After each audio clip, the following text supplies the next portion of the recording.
Tu as un calendrier de publication pour tes réseaux sociaux où tu enregistres en avance tes épisodes de podcast. C'est super!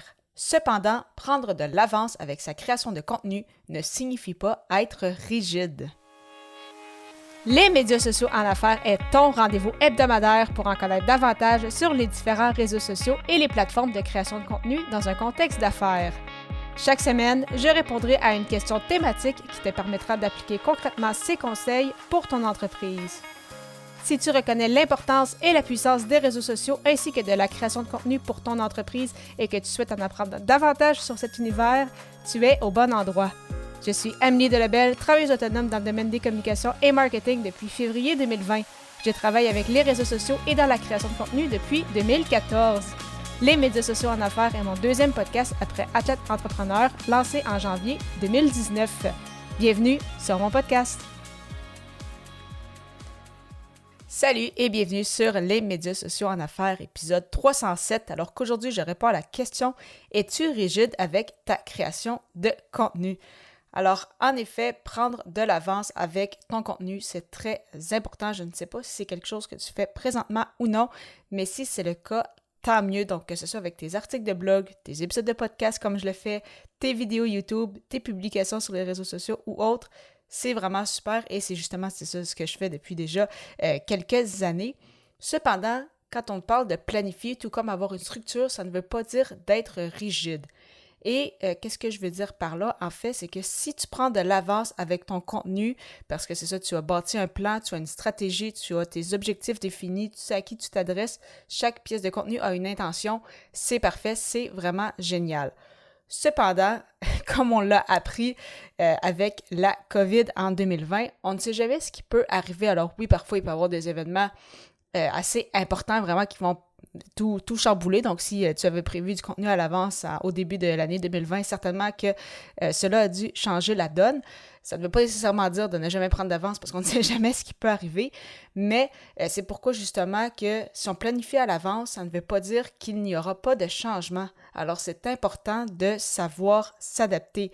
Donc oui, c'est bien de planifier, c'est bien d'avoir un plan, mais il faut rester quand même adaptable et surtout, en fait, c'est garder en tête que planifier, ça ne veut pas dire être rigide, parce que je connais beaucoup de personnes aussi qui me disent ça.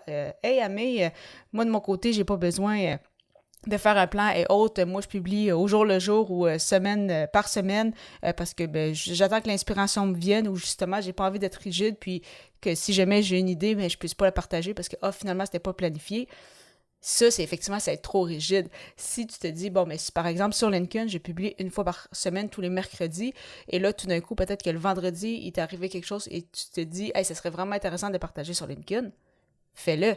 Si finalement c'est arrivé mardi, puis justement, tu avais une publication de planifier pour mercredi, cette publication-là, tu peux la tasser un peu plus tard et publier ce que tu souhaites publier le mercredi. Donc, il n'y a vraiment aucun souci avec ça. Donc, c'est vraiment correct de laisser place, c'est ça, aux nouvelles du moment ou à l'inspiration si quelque chose se produit dans ta vie et que tu veux en parler et que, bien évidemment, c'est pertinent, c'est en cohésion justement avec ta stratégie et tout. Mais au moins, si tu planifies à l'avance, tu le sais quand même que tu as une publication qui va avoir une intention. Tu sais qu'il y a un article de blog qui va sortir ou un épisode de podcast. Donc, même si cette semaine-là, ça va peut-être un peu moins bien, tu as un peu moins d'inspiration, eh bien, tu le sais, c'est ça que ton contenu est déjà planifié. Mais vraiment, je le répète, planifier ne signifie pas être rigide. Alors, si tu es rigide avec ta création de contenu, c'est important, c'est ça, d'essayer justement d'un peu moins l'être. Ce fut d'ailleurs mon cas pendant un certain temps. Et maintenant, justement, je laisse place un peu à la spontanéité. Donc, c'est ça, si jamais il y a quelque chose qui arrive et que je souhaite, par exemple, le partager sur LinkedIn, eh bien, je peux tout simplement tasser une publication ou parfois, je la relis, je m'aperçois que c'était peut-être pas ma meilleure publication finalement, tout simplement l'enlever.